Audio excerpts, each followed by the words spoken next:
Die roos wat jy Junie gebring het uitgedroog op die rak. Die blare wat rooi was, het purper geword. Die nag het baie klanke. Ek het Sondag die roos in jou wynglas gesit, die groene waaruit jy so rustig kon drink. Die purper lyk mooi in die donkergroen kelk. Die nag het baie klanke.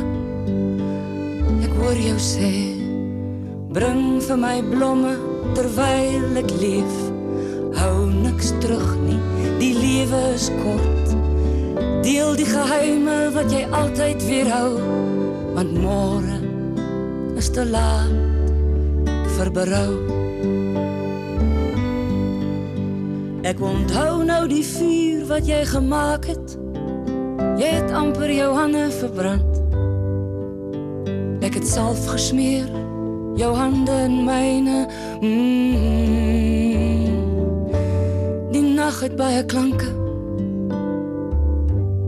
Markie, die man wat ons tuin versorg, het Vrydag gevra waar jy is. Hoe kon ek verduidelik, jy kom nooit weer terug.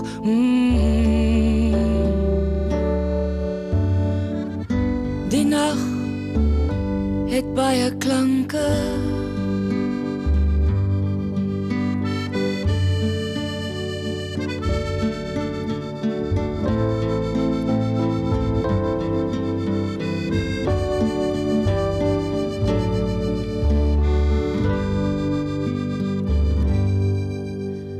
Ek sit voor die kachel, lees jou laaste gedig.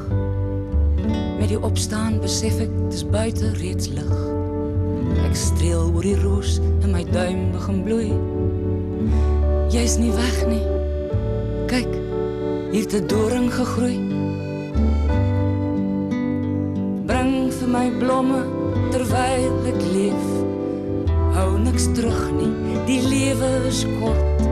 Deel die geheime wat jy altyd weerhou, want môre is te laat vir berou.